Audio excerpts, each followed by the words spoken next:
Allons lire Éphésiens chapitre 1er. Éphésiens chapitre 1er. Nous allons lire plusieurs versets sélectionnés. Donc, il y a plusieurs versets d'intérêt. Mais on commence avec le verset premier. Les versets 1er à 5, 5 à 6. Et nous allons, à partir du verset 6, nous allons sélectionner des versets en particulier. Donc, Éphésiens chapitre 1er, lisons ensemble. Paul, apôtre de Jésus-Christ, par la volonté de Dieu, aux saints qui sont à Éphèse et aux fidèles en Jésus-Christ.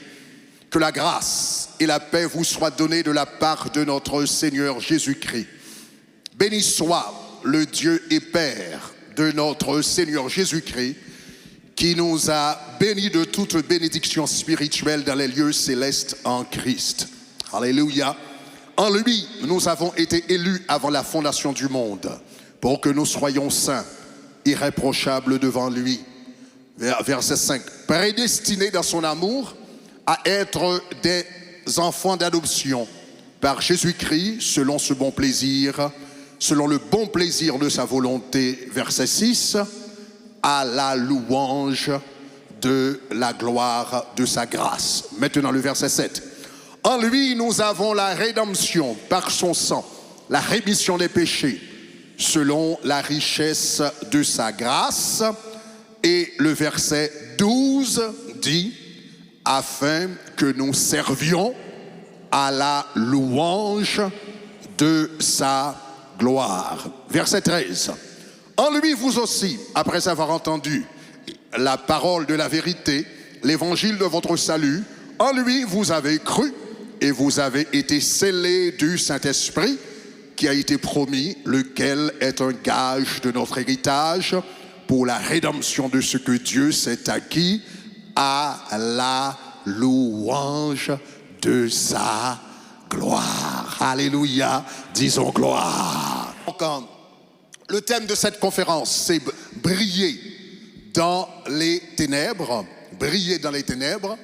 Et durant mes interventions, mes 5 interventions, je voudrais me focaliser sur un thème. Donc je vais l'introduire ce soir.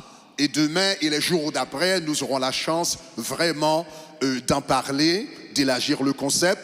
Mais vraiment, je voudrais me focaliser sur le concept de la gloire de Dieu.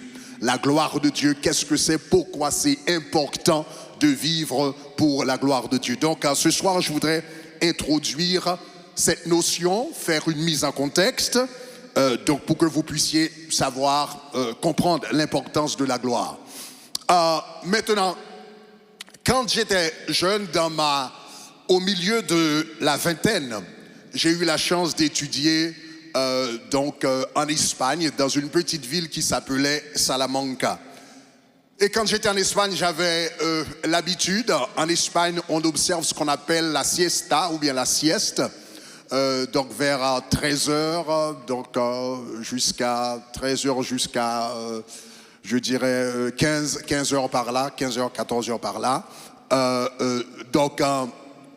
Et moi, j'avais l'habitude de marcher dans les rues de Salamanca pour regarder pendant que tout était fermé. Et pendant que je marchais dans la rue de Salamanca, l'un des signes que j'avais vu un peu partout sur les cliniques, c'était un signe qui disait logotherapia ou bien logothérapie. Logothérapie. Donc, après avoir vu le signe pendant plusieurs fois, donc, ça a attiré mon attention, donc j'ai pris le temps de chercher le mot, la signification du mot logothérapie pour voir ce que ça voulait dire exactement. Et quand j'ai cherché, je me suis rendu compte, j'ai trouvé que le mot logothérapie, c'était une branche de la psychiatrie qui avait été fondée par un homme qu'on appelait Viktor Frankl. Viktor Frankl, c'était un juif autrichien qui avait survécu l'Holocauste. Mais pendant son temps, il avait été enfermé à Auschwitz, qui était le camp de concentration le plus large en ce moment. Donc, et il avait eu la chance de vivre là pendant longtemps. Et lui, en tant que psychiatre, dans ce camp de concentration, il avait noté quelque chose. Il avait noté qu'il y avait des gens qui mouraient et il y avait d'autres qui ne mouraient pas. Donc lui, ça a attiré son attention parce qu'il a dit, mais pourquoi certains gens, au milieu de la souffrance, il y a des gens qui mouraient, mais il y a d'autres qui ne mouraient pas. Ils sont sujets au même traitement. Donc, ils sont sujets, donc il y a manque de nourriture, il y a manque d'eau, il y a manque de soins médicaux, mais bien qu'ils soient sujets au même traitement, il y a des gens qui meurent et il y a des gens qui ne meurent pas. Donc lui, en tant que psychiatre, il a commencé à observer pour voir pourquoi est-ce qu'il y a des gens qui mouraient et d'autres qui ne mouraient pas. Et après avoir examiné, analysé ses compatriotes et ses compagnons pendant longtemps, il s'est rendu compte que ceux qui s'en sortaient le mieux, c'était ceux qui avaient une raison de vivre. Ceux qui s'en sortaient le mieux, c'était ceux qui avaient une raison de vivre. Donc, Viktor Frankl a dit, et je cite, « Ils sont morts moins par manque de soif, de nourriture, de médicaments, que par manque d'espoir, par manque de quelque chose pour lequel vivre. » En d'autres termes, les gens qui savaient pourquoi ils vivaient. Mais ceux qui ne savaient pas pourquoi ils vivaient, pourquoi ils étaient dans le monde, pourquoi ils étaient sur terre, mouraient. Donc ils ne mouraient pas par manque de nourriture vraiment. Ils ne mouraient pas par manque d'eau vraiment. Ils ne mouraient pas par manque d'alimentation vraiment. Ils mouraient par manque d'espoir. Ils mouraient parce que leur vie n'avait pas un sens. Voilà pourquoi il est important de découvrir le sens de ta vie. Si tu me comprends, dites-moi gloire. Découvrir le sens, découvrir la raison pour laquelle tu es sur terre, c'est une question cruciale. Et voilà pourquoi vous et moi, à un moment donné de notre vie, nous nous sommes tous posé cette question: pourquoi suis-je sur terre? Pourquoi est-ce que j'existe dans ce monde? À un moment donné, nous nous sommes tous posé cette question. Et la réponse à cette question, ce n'est pas quelque chose que vous inventez, mais c'est quelque chose que vous découvrez. Est-ce que vous êtes avec moi? La réponse pourquoi êtes-vous sur terre, ce n'est pas quelque chose que vous inventez. Vous ne pouvez pas inventer la réponse. C'est quelque chose que vous découvrez. Mais comment pouvez-vous le découvrir? Bon, premièrement, pour découvrir le sens de ta vie, tu dois te rendre compte que tu es une créature. Et en tant que créature, tu as un créateur. Et la réponse à cette question se trouve dans les mains, dans les cœurs et dans la pensée du créateur. Si vous me comprenez, dites-moi gloire. Donc, la réponse à cette question se trouve dans le cœur, dans la pensée du créateur. Pour trouver le sens de notre vie, nous devrions nous rendre compte que nous appartenons à quelqu'un. Nous appartenons à quelqu'un. Nous avons un maître. Nous avons un propriétaire. Nous avons un seigneur. Maintenant, je pense que cette déclaration peut être offensante pour certaines personnes. Parce que quand même, nous sommes au 20e siècle, au 21e siècle, pardon. Donc, nous sommes au siècle des libertés individuelles. Nous croyons beaucoup aux droits de l'homme, droit de vivre, droit à la liberté, etc. Donc, quand nous disons que nous appartenons à quelqu'un, nous avons un propriétaire. Cela peut être offensant pour certaines personnes. Mais c'est précisément ce que dit la Bible. Dans Ésaïe chapitre 1er, le verset 2, le prophète Ésaïe dit: « Cieux, écoutez, terre prête l'oreille, car l'Éternel parle. J'ai nourri et élevé des enfants, mais ils se sont révoltés contre moi. » Et il dit: « Le bœuf connaît son possesseur et l'âne la crèche de son maître. Mais Israël ne connaît rien, mon peuple n'a point d'intelligence. Le bœuf connaît son possesseur et l'âne la crèche de son maître. Mais Israël n'a point d'intelligence. En d'autres termes, l'être humain, la seule espèce qui pense, la seule espèce sur la terre qui pense qu'elle est maîtresse d'elle-même, qu'elle n'a pas besoin de Dieu, qu'elle n'a pas besoin de Seigneur, qu'elle n'a pas besoin de maître, c'est l'homme. Et en se faisant, en pensant ainsi, en imaginant ce genre de mensonge, en réalité, nous nous rabaissons à un niveau même plus bas que l'animal. Parce que l'animal sait qu'il a un maître. Le bœuf connaît son possesseur. Et l'âne connaît la crèche de son maître. Le bœuf sait qu'il a un maître, l'âne sait qu'il a un maître, mais souvent l'homme ne croit pas ou bien ne veut pas admettre qu'il a un maître. Mais celui qui est sage, celui qui est intelligent, celui qui est sensé doit se rendre compte qu'il a un maître. Parce que tu es né dans ce monde, tu ne t'es pas mis dans ce monde, tu t'es trouvé dans ce monde. Un jour tu as développé la conscience, tu es né d'abord, et un jour tu as développé la conscience et tu as dit waouh, je vis dans un monde. Qui m'a mis ici? Ce n'est pas toi qui t'as mis ici, c'est quelqu'un qui t'a mis ici. Et celui qui t'a mis sur la terre, celui qui t'a mis dans le monde, celui qui t'a mis ici est le maître de ta vie. Est-ce que vous me comprenez? Dites-moi gloire. Regarde ton voisin, dis-lui tu as besoin de Dieu. Regarde quelqu'un d'autre, dis tu as besoin de Dieu. Regarde une troisième personne et dis avec plus de conviction, tu as besoin, tu as besoin, tu as besoin, tu as besoin de Dieu.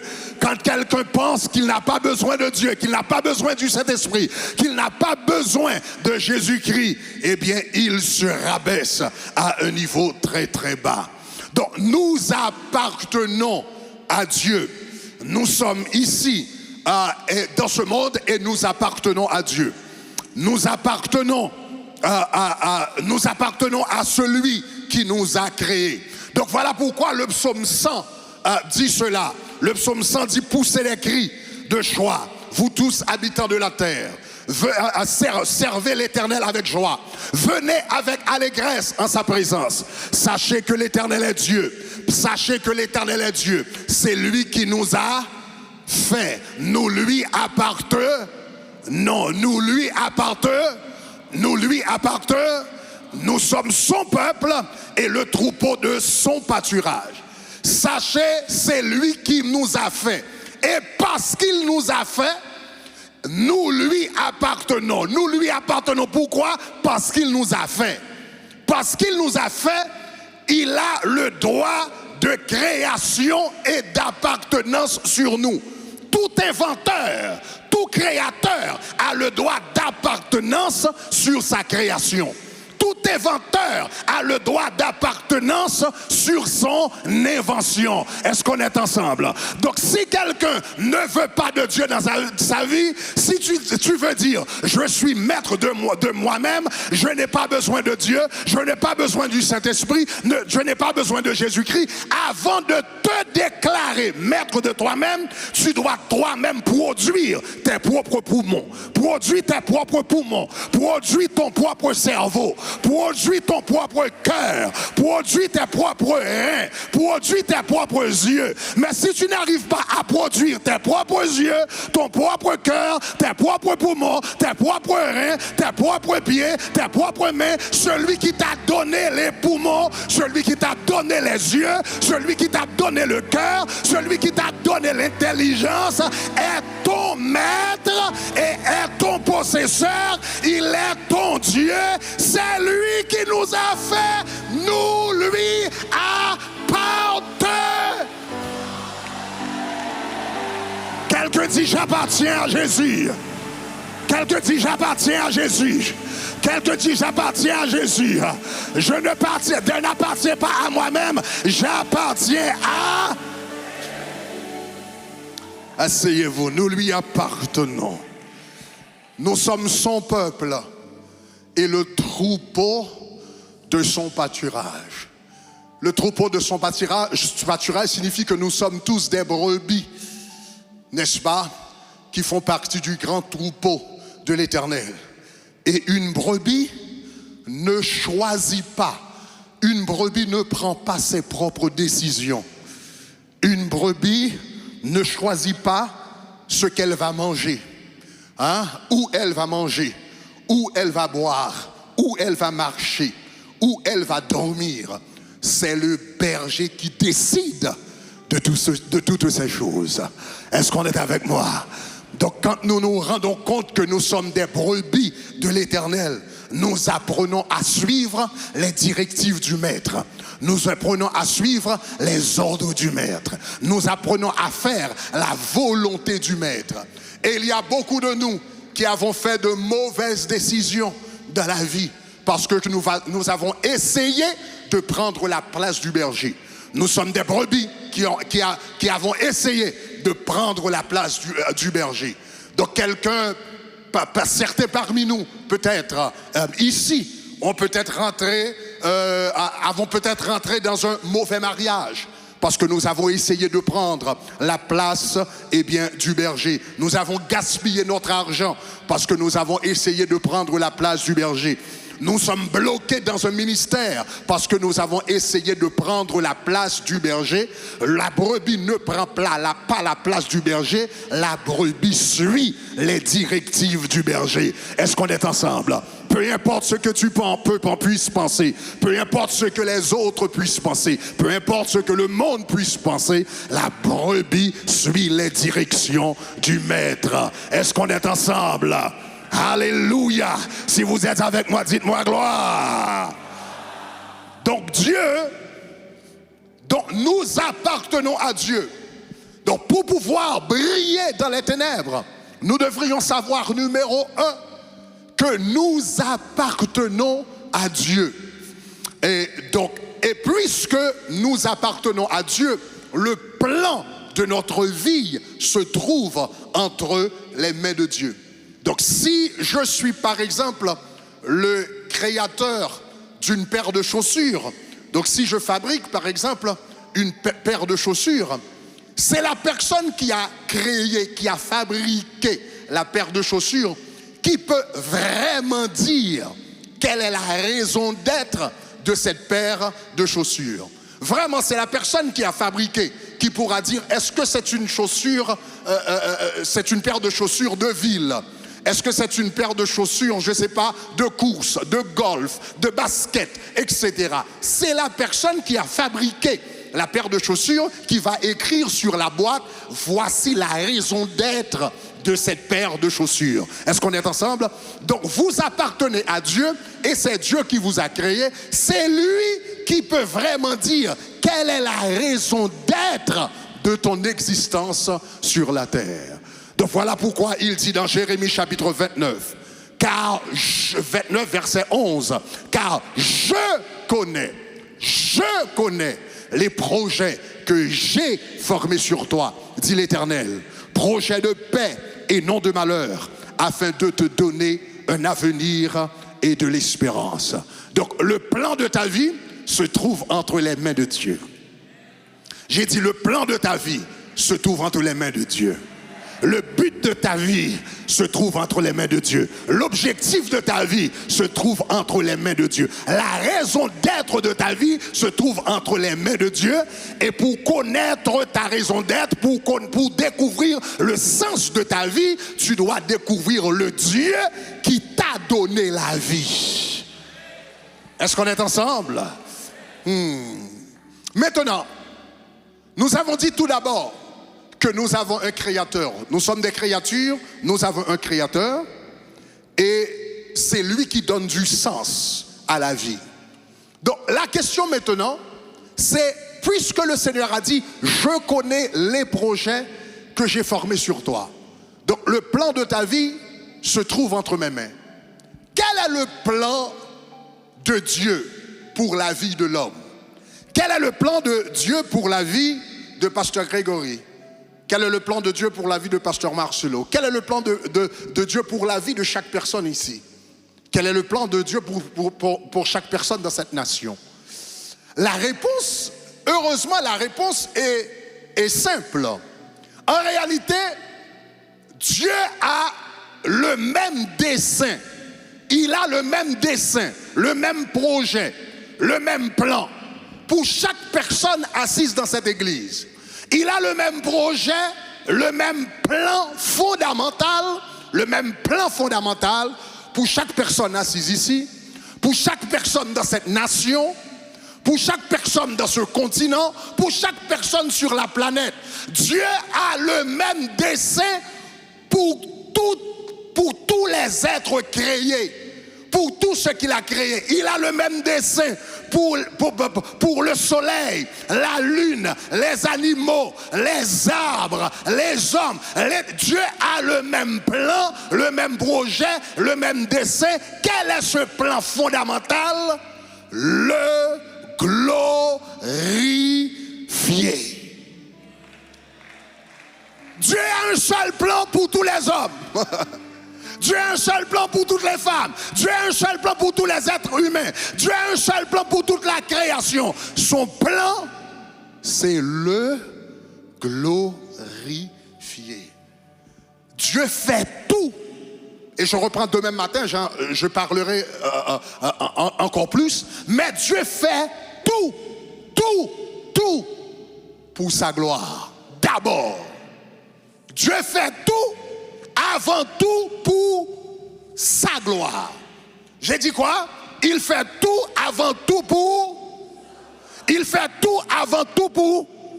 Encore, il fait tout avant tout pour... Il ne faut jamais oublier ça. Dieu fait tout, absolument tout, avant tout, pour sa gloire. Pour sa gloire. Maintenant, c'est une idée simple. Mais en même temps révolutionnaire. Révolutionnaire parce que nous vivons dans un monde humaniste. Nous vivons dans un monde où nous croyons que l'homme est le centre du monde. L'homme est le centre de l'univers. L'homme est le centre de la création. Donc, nous vivons dans un monde humaniste où, nous disons par exemple, dans ce monde, les gens pensent par exemple, nous pouvons avoir des relations sexuelles avant le mariage. Pourquoi? Parce que l'homme a dit que c'est bien. Donc si l'homme a dit c'est bien, c'est bien. Un homme peut épouser un autre homme. Pourquoi? Parce que la société composée d'hommes a dit c'est bien. On peut tuer un bébé dans le ventre. Pourquoi? Parce que un gouvernement composé d'hommes a dit c'est permis. Donc nous vivons dans un monde humaniste où l'homme est présenté comme le centre de tout. Et même dans l'Église, cette philosophie humaniste a tendance à pénétrer, même dans l'Église, même dans notre façon de penser parfois. Il y a un reflet de cette philosophie humaniste. Donc parfois quand nous parlons, nous dit Dieu a créé, Dieu nous a tellement aimés, il a créé le soleil, la lune, les étoiles, les arbres, les rivières, les montagnes pour nous. Et même au niveau du salut, quand nous pensons au niveau du salut, nous disons par exemple, Jésus est venu mourir dans le monde pour nous. Cela est vrai, mais ce n'est pas la raison fondamentale. La raison fondamentale de tout, Dieu n'a pas créé le monde d'abord pour nous. Dieu a créé le monde d'abord pour sa gloire. Les cieux racontent la gloire de l'Éternel et l'étendue manifeste l'œuvre de ses mains. Dieu a créé d'abord le monde pour sa gloire. Parce que nous avons tendance, même à l'église, nous ramenons tout à nous. Je viens à l'église. Oh wow! À l'église, nous adorons afin que nous puissions sentir la présence de Dieu. Nous prions afin que nous soyons bénis. Nous nous fraternisons afin que nous puissions nous connecter. Donc même à l'église, nous avons tendance à nous focaliser sur nous-mêmes, mais je viens vous dire ce soir que vous n'êtes pas le centre de l'univers. Je ne suis pas le centre de l'univers. L'homme n'est pas le centre de l'univers. Dieu a créé toutes choses avant tout pour ça. Pour ça. Pour ça. Pour ça. Pour ça. Dieu a tout créé avant tout pour sa gloire. À l'intérieur comme à l'extérieur de l'église, nous nous sommes forgés la pensée que le but ultime de toute chose, c'est la satisfaction de l'homme. Mais je viens vous dire, eh bien ce soir, que Dieu n'a pas créé le monde avant tout pour la satisfaction de l'homme, mais pour la manifestation de sa gloire. Disons encore gloire. Disons encore gloire. Disons encore gloire. Donc regardons un peu plus de plus près les Écritures. Regardons d'un peu plus près. Je vous ai dit que numéro 1, Dieu a créé le monde pour sa gloire. Numéro 2, Dieu a formé les humains. Dieu a formé les humains. Dieu a formé l'homme pour sa gloire. Remarquez ce que la Bible dit dans Ésaïe chapitre 43. Nous allons regarder le verset 1er et puis le verset 7. Le verset 1er, Ésaïe chapitre 43. Ainsi parle maintenant l'Éternel qui t'a créé, ô Jacob, celui qui t'a fait, ô Israël. Ne crains rien, car je te rachète. Je t'appelle par ton nom. Tu es à moi. Et au verset 7, maintenant, il ajoute, je t'appelle par ton nom, tu es à moi. Et au verset 7, il dit, tous ceux qui s'appellent de mon nom et que j'ai créé, pourquoi? Que j'ai créé pour ma gloire, que j'ai formé et que j'ai fait. Tu as été créé pas pour ta satisfaction personnelle, tu as été créé pour la gloire de Dieu. J'ai été créé pour la gloire de Dieu. Tu as été créé pour la gloire de Dieu. Donc le centre de notre vie ne doit pas être la satisfaction personnelle. Le centre de notre vie doit être la gloire de Dieu. Est-ce qu'on est ensemble? Il nous a créés quoi pour ça? Il nous a créés pour sa gloire. Donc les gens sont misérables dans les pays riches. Par exemple, comme les États-Unis. Au fait, dans les pays les plus riches, les gens ont tendance à être plus misérables. Dans des pays comme les États-Unis, le Canada, l'Angleterre, la Suisse, etc. Des pays extrêmement riches. Et pourtant, les gens se suicident. Mais par exemple, comme aux États-Unis, donc définitivement, donc l'un des pays les plus riches, n'est-ce pas, au monde. Mais aux États-Unis, n'est-ce pas, le taux de suicide, c'est extraordinaire. Parce que toute la société est basée sur la poursuite du bonheur. La Constitution des États-Unis commence avec ces mots, la poursuite du bonheur. Dieu nous a donné la capacité de poursuivre le bonheur. Donc tout le monde cherche le bonheur. Mais en réalité, le bonheur n'est pas quelque chose que tu cherches. Le bonheur, c'est le produit secondaire de la volonté de Dieu dans ta vie.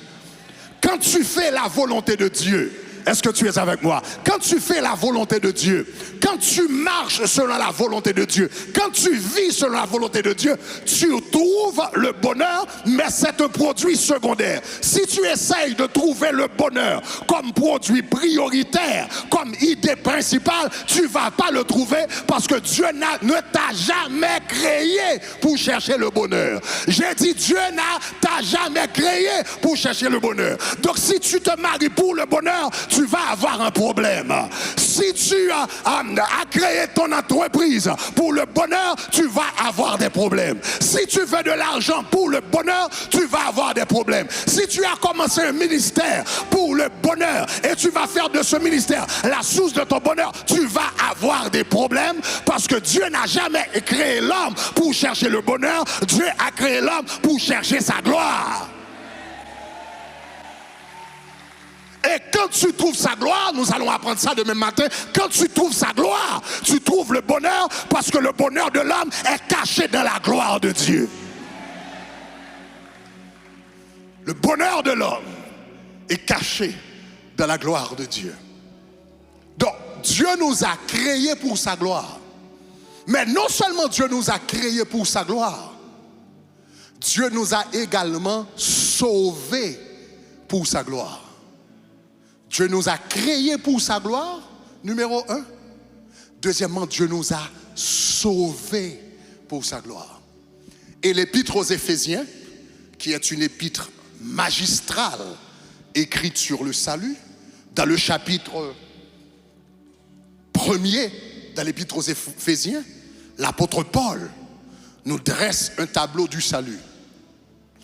Il nous fait comprendre que le salut a pris l'implication des 3 personnes de la Trinité. Donc il commence son épître avec ces mots: béni soit le Dieu et Père de notre Seigneur Jésus-Christ, qui nous a bénis de toute bénédiction spirituelle dans les lieux célestes. Et le texte va avancer plus loin. Au verset 5, le texte va dire: en lui, nous ayant prédestinés dans son amour à être des enfants d'adoption. Béni soit le Dieu le Père qui nous a bénis de toute bénédiction céleste dans les lieux célestes, nous ayant prédestinés. Qui nous a prédestinés? Le Père. Donc l'œuvre du salut a commencé avec le Père. C'est le Père qui a pris l'initiative, qui a dit: je vais sauver l'humanité, je vais racheter Grégory, je vais transformer la vie de Patricia. L'œuvre du salut a commencé avec le Père. Donc le Père, dans les lieux célestes, il a tout commencé, il a prédestiné, il nous a prédestinés. Le mot grec prédestiné utilisé ici, c'est proorizo en grec. Ce mot est composé de 2 mots grecs, pro en grec qui signifie avant et orizo qui signifie marqué. Prédestiné, pré-marqué, pré-marqué. Avant ton existence dans le monde, pendant que tu étais encore dans la pensée de Dieu, tu avais été déjà marqué. Tu as été marqué. Tu étais déjà marqué. Avant ta conversion, tu as été déjà marqué. Avant ton baptême, tu as été déjà marqué. Avant de commencer le ministère, tu as été déjà marqué. Avant de venir à la compassion, tu as été déjà marqué. Quand tu vivais sans Dieu dans le monde, tu as été marqué. Quand tu vivais dans tes péchés, tu as été marqué. Quand tu maudissais Dieu, tu as été marqué. Quand tu méprisais l'évangile, là encore tu as été, parce que le Père t'avait prédestiné. Il y avait une main sur toi, il y avait une marque sur toi, il y avait un sceau sur toi. Tu as été marqué. Voilà pourquoi tu ne pouvais pas mourir à 5 ans, à 6 ans, à 7 ans. Tes frères sont morts, tes soeurs sont mortes, mais toi tu as vécu parce que sur ta vie il y avait une marque. Sur ton existence il y avait une marque. Sur ta destinée il y avait une marque. Si vous me comprenez, dites-moi gloire. Le Père vous a prédestiné. Vous n'êtes pas ici par accident. Vous ne servez pas le Seigneur par accident. Vous n'êtes pas à la compassion par accident. Vous n'êtes pas dans le ministère par accident. Vous ne menez pas une vie de sanctification par accident. Il y a quelqu'un de toute éternité avant la fondation du monde qui vous avait prédestiné. Dites-moi gloire. Asseyez-vous, on continue. Le Père vous a prédestiné, prémarqué. J'aime beaucoup ce verset. Là où la Bible dit Dieu prouve son amour envers nous en ce que lorsque nous étions encore pécheurs, Christ est mort pour nous. Il est mort pour nous quand nous étions encore des adultères, quand nous étions encore des voleurs, quand nous étions encore des menteurs, quand nous étions encore, est-ce que vous allez dire moi, des blasphémateurs. Il est mort pour nous quand nous étions encore pécheurs. Dans nos péchés, il nous a regardés et il nous aimait. C'est un mystère incompréhensible. Lorsque tu ne connaissais pas le Seigneur, tu commettais de l'adultère et tu sortais de l'autel à 3 heures du matin, fini de commettre un adultère, et il te regardait là dans tes péchés et il t'aimait. Et s'il t'aimait hier, comment pourrait-il t'abandonner aujourd'hui? S'il t'aimait, s'il t'a aimé lorsque tu étais encore dans tes péchés, s'il t'a aimé lorsque tu étais encore dans la rébellion, s'il t'a aimé lorsque tu vivais encore dans l'iniquité, comment est-ce qu'il va t'abandonner maintenant? Maintenant que tu es en train de le servir, maintenant que tu es en train de jeûner, maintenant que tu es en train de publier, maintenant que tu es dans le ministère, maintenant que tu es en train de le servir, comment est-ce qu'il va t'abandonner aujourd'hui? Impossible. Regarde ton voisin et dis impossible. Asseyez-vous. Il vous a prédestiné, pré-marqué, pré-choisi, pré-sélectionné. Mais pourquoi est-ce qu'il vous a choisi, prédestiné, pré-marqué, pré-choisi, pré-sélectionné? Pourquoi? Le verset 6 répond. Il nous a prédestinés à son amour et à des options d'adoption en Jésus-Christ selon le bon plaisir de sa volonté. Et le verset 6 nous dit pourquoi. Dans Éphésiens chapitre 1er, le verset 6 dit, il nous a prédestinés, verset 6, à la louange, à la louange, à la louange, à la louange. Il ne nous a pas prédestinés pour nous-mêmes. Il ne nous a pas préchoisis pour nous-mêmes. Il ne nous a pas présélectionnés pour nous-mêmes.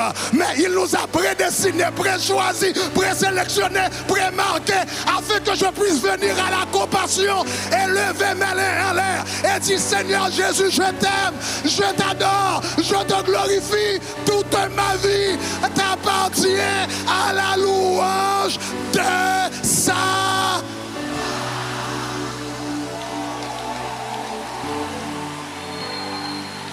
Si vous me comprenez, dites-moi gloire. Si vous me comprenez, dites-moi gloire. Si vous me comprenez, dites-moi gloire.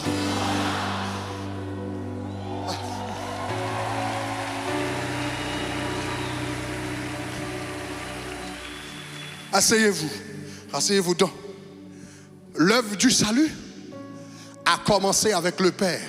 C'est le Père qui a pris l'initiative et qui a dit je vais sauver Grégory. Maintenant, après avoir élaboré le plan du salut, il a fallu quelqu'un pour l'exécuter. Il a fallu quelqu'un pour l'exécuter. Parce que Dieu a prédestiné Grégory à être son enfant d'adoption, à venir dans sa présence. Mais il y a un problème avec Grégory.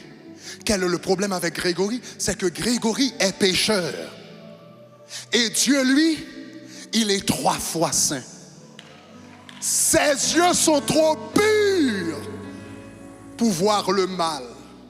Et Grégory a le mal en lui.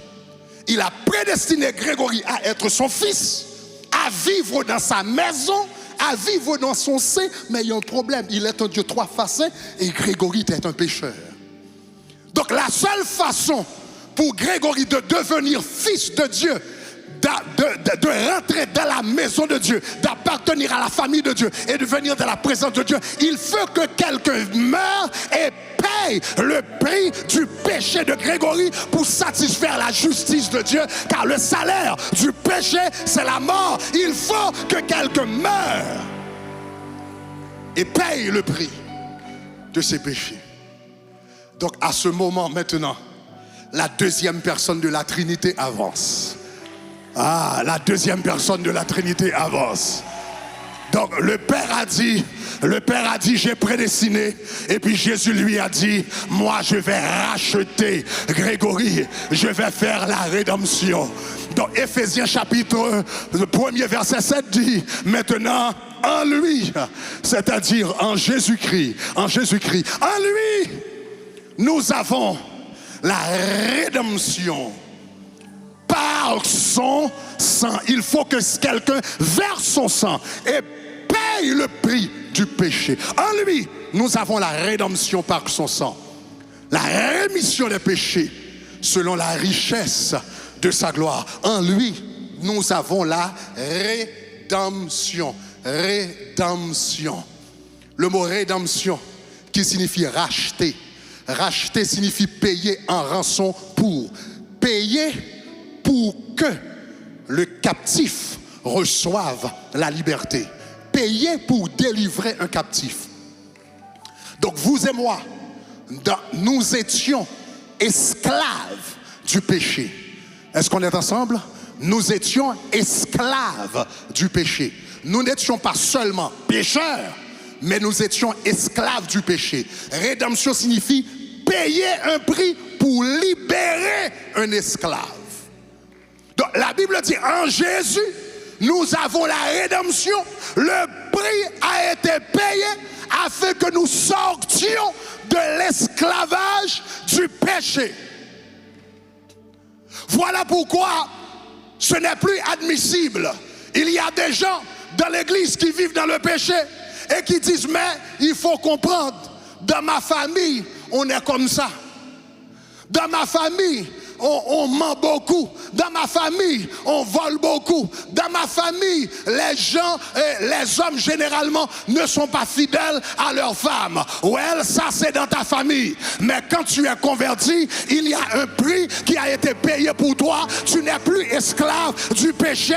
Donc tu ne peux plus dire, dans ma famille, on est comme ça. Quand tu es à Jésus, tu as été racheté de la vaine manière de vivre de vos pères. Vous n'êtes plus esclave du péché, vous n'êtes plus esclave de l'adultère, vous n'êtes plus esclave de la masturbation, vous n'êtes plus esclave du mensonge. Le prix a été payé afin que tu sois libéré. Dites-moi libéré. Non, tu ne peux pas dire c'est comme ça dans la famille. Tu ne peux pas dire c'est génétique. Tu ne peux pas dire c'est héréditaire. Tu ne peux pas dire ça se fait comme ça dans mon village. Ça se fait comme ça dans mon quartier. Ça, ce sont les propos des esclaves. Mais toi, tu n'es pas esclave, tu es un fils. Tu es un fils. Tu es un fils, tu es un fils, tu es un fils. Le prix a été payé pour toi. Afin que tu sois libéré. Afin de briser les chaînes du péché dans ta vie. Mais pourquoi? Donc, l'œuvre du salut a commencé par le Père. Le Père a prédestiné. Il a fait le plan. Il a marqué, il a préchoisi, il a prédestiné. Le Fils a dit maintenant, je vais exécuter le plan du salut. Je vais mourir à la croix pour réaliser, concrétiser, matérialiser ce plan. Je vais verser mon sang. Le Fils est venu et il a racheté. Mais pourquoi est-ce que le Fils a racheté? Regardez les versets. Dans le verset 7, nous avions lu, en lui, nous avons la rédemption. Par son sang, la rémission des péchés pour la richesse de sa grâce. Et puis maintenant, allez au verset 12. Au verset 12, il nous dit pourquoi. Il nous donne une très longue phrase, mais vous trouvez la conclusion au verset 12. Au verset 12, il dit, afin que nous servions à la louange de ça, à la louange de ça, à la louange de ça, à la louange de ça. Le Père Père nous a prédestinés pour sa gloire et le Fils maintenant est venu et il nous a rachetés pour ça. Ah, regarde ton voisin, dis vie pour sa gloire. Dis vie pour sa gloire. Tu as été sauvé pour sa gloire. Le sang a été coulé pour sa gloire, pour sa gloire, pour sa gloire d'abord, pour sa gloire d'abord, pour sa gloire d'abord. Merci pour la prospérité, mais la prospérité n'est pas le but du salut. Le but du salut, c'est sa gloire. Merci pour la santé, mais la santé n'est pas le but du salut. Le but du salut, c'est pour sa gloire. Merci pour la vie éternelle. Même la vie éternelle n'est pas le but du salut. Le but d'abord, c'est sa gloire. À la louange de ça.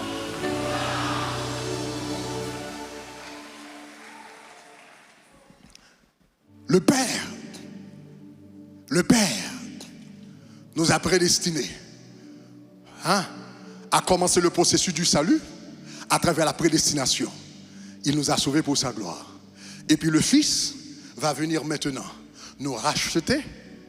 Il nous a rachetés pour sa gloire. Maintenant, le Fils a accompli le travail. Mais tout le monde sait, quand on fait un investissement cher, n'est-ce pas précieux, il faut assurer l'investissement. Est-ce que vous avez quoi? Il faut assurer l'investissement. La Bible dit, vous avez été rachetés à grand prix par le sang précieux de Jésus. Donc le Père, après fini de vous avoir prédestiné et le Fils vous a racheté, il y a un grand investissement qui a été fait dans ta vie qui s'appelle le salut. Et puis le Père dit maintenant, qui va garantir le salut? Le Saint-Esprit dit moi.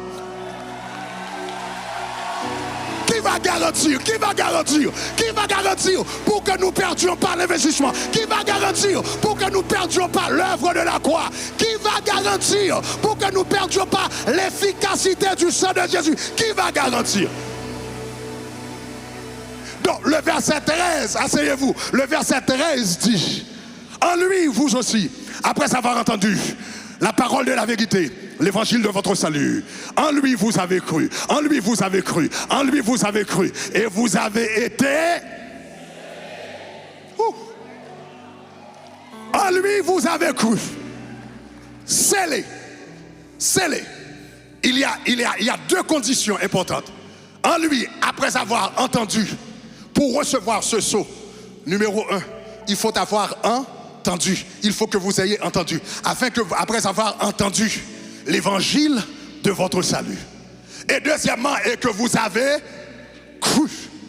Donc le jour où tu as entendu l'évangile du salut, tu as entendu la prédication, et on t'a dit, viens maintenant et donne ta vie à Jésus. Cliquez sur Internet, donne ta vie. Tu as entendu la parole de la vérité et tu as cru. Tu es venu par devant. Tu as cliqué sur un lien. Tu t'es mis à genoux. Tu as fait une prière dans ton cœur. Le jour où tu as entendu l'évangile et tu as cru, il y a un gros sceau qui est sorti du ciel et qui est tombé sur ta vie. Et ce sceau s'appelle le Saint-Esprit. Le sceau, quand c'est scellé, si on veut envoyer une lettre de l'église de compassion, et puis on veut clarifier que cette lettre est authentique. On veut clarifier que cette lettre est véridique. On veut clarifier que cette lettre vraie vient vraiment de l'église. Après avoir écrit la lettre, et bien maintenant, est-ce que vous en êtes moi? Après avoir signé, on va prendre le sceau de l'église et on va sceller. Le sceau veut dire c'est vrai. Le faux veut dire c'est vérité. Le faux veut dire c'est ça. Le jour où tu as accepté Jésus, tu as entendu la parole, tu as donné ta vie à Jésus, le Saint-Esprit de Dieu, le sceau est sorti du ciel. Il est tombé sur ta vie. Ton salut est vrai. Ton salut est véridique. Ton salut est authentique. Ton salut est réel. Parce que tu as été scellé. Oh, regarde ton voisin, dit, je suis scellé, je suis scellé, je suis scellé, je suis scellé du Saint-Esprit. Ce sceau est invisible, ce sceau tu ne peux pas le voir, ce sceau tu ne peux pas le percevoir, mais je te garantis, dans le monde des ténèbres, on voit ce sceau. Je te garantis, les sorciers voient ce sceau. Je te garantis, les magiciens voient ce sceau. Je te garantis, les hommes mystiques, ils voient. Vous avez été scellés du Saint-Esprit. Et l'auteur dit, vous avez été scellés du Saint-Esprit qui a été promis. Et verset 14 dit, lequel est un gage, est le gage, waouh, de votre héritage. Lequel est le gage, c'est ce qui garantit l'héritage du salut. Ce sceau qui dit c'est vrai, c'est authentique, c'est réel, c'est véridique, c'est véritable. Ce sceau est le gage de votre héritage. Maintenant, suivez avec moi. Le processus du salut, Paul explique dans Éphésiens chapitre 1er, commence avec le Père. Le Père vous a prédestiné, mais il l'a fait pour quoi?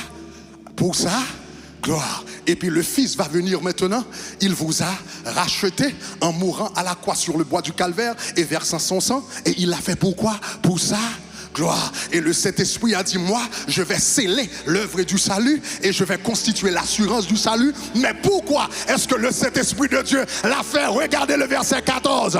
Lequel est le gage de notre héritage pour la rédemption de ceux que Dieu s'est assis à la louange, à la louange, à la louange, à la louange de ça.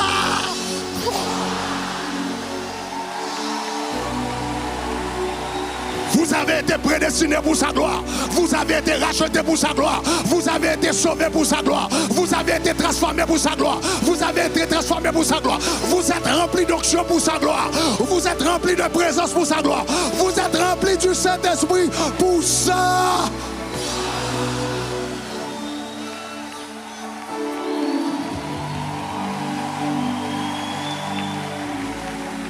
L'homme n'est pas le centre de tout.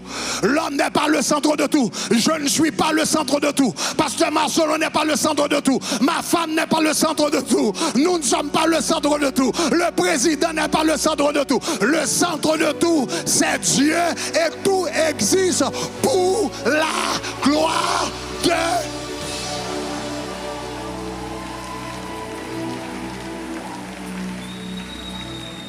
Maintenant, asseyez-vous, on va terminer.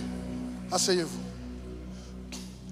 Donc j'ai commencé, j'ai fait l'introduction ce soir. Demain matin, Dieu voulant, on va rentrer dans les détails et les jours à venir. Mais ce concept fondamental, c'est une vérité simple, mais qui est souvent ignorée. Nous avons tendance à faire tourner tout autour de nous. Nous avons tendance à faire tourner tout, nos prières, notre ministère, notre vie spirituelle autour de nous. Nous venons à l'église pour nous-mêmes. Nous prions pour nous-mêmes. Nous adorons pour nous-mêmes. Nous faisons le ministère pour nous-mêmes. Nous voulons nous marier pour nous-mêmes. Nous voulons un bon travail pour nous-mêmes. Nous voulons de la santé pour nous. Nous avons tendance à faire tout tourner autour de nous. Mais si c'est ça l'idée, nous avons raté tout le programme de Dieu. Parce que le programme de Dieu, c'est pas nous d'abord. Dieu fait tout avant tout pour sa gloire. Dieu fait tout avant tout pour sa gloire. Quand on développe cette mentalité, notre motivation change. Notre motivation intérieure, notre motivation fondamentale, ce qui nous pousse à prier, ce qui nous pousse à jeûner, ce qui nous pousse à servir Dieu, ce qui nous pousse à... Tout change. Le moteur de notre vie change. Parce que maintenant, nous ne pensons plus à nous-mêmes d'abord. Nous pensons à Dieu d'abord. Donc, notre grande question, c'est toujours, au lieu, comment est-ce que je vais me satisfaire, c'est Seigneur, comment est-ce que je peux te glorifier? La question n'est pas comment ce travail peut me satisfaire, non, comment ce travail peut te glorifier. C'est pas comment est-ce que ce copain ou bien cette femme peut me satisfaire. Comment cette femme dans ma vie peut te glorifier. Est-ce qu'on est ensemble? Est-ce qu'on est ensemble? Quand j'étudie à l'école, ce n'est pas, ok, comment mes études peuvent me donner une bonne éducation pour me satisfaire. C'est comment mes études peuvent te glorifier. Maintenant, c'est quand nous développons cette mentalité que nous commençons à briller.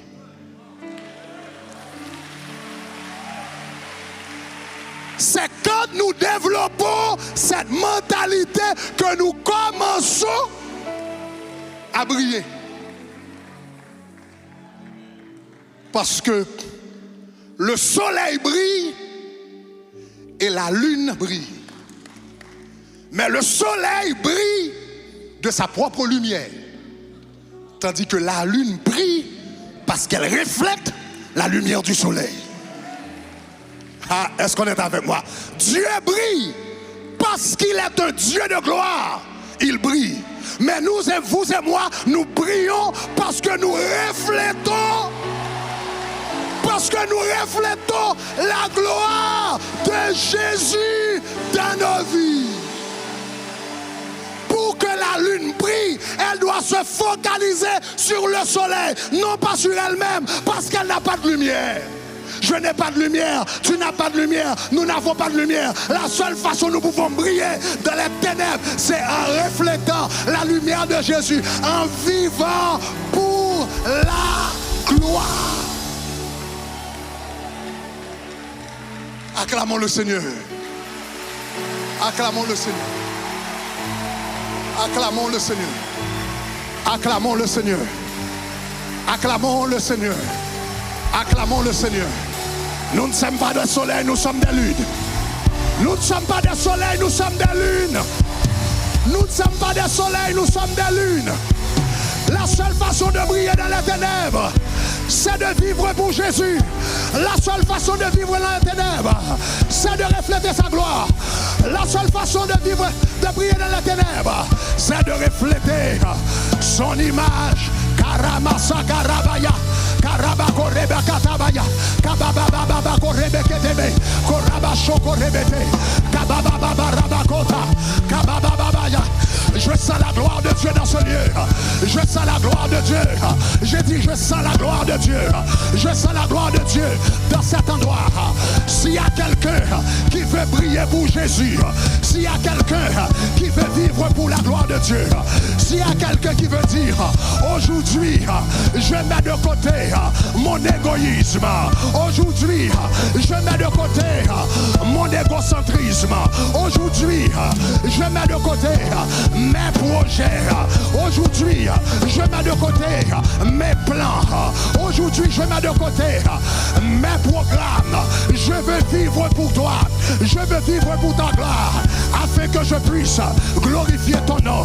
S'il y a quelqu'un qui veut être une lune qui reflète la lumière du soleil de justice, c'est-à-dire Jésus, là où tu es, avance par devant, car nous allons prier.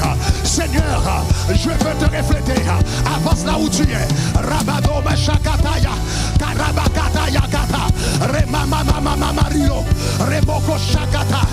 Avance avec soif, avance avec passion. Avance avec soif, avance avec désir, avance avec patience. Dis Seigneur, je veux vivre pour toi. Je veux que ma vie reflète ta gloire. Je veux que ma vie reflète tes perfections. Je veux que la vie reflète ma raya et ma sokori.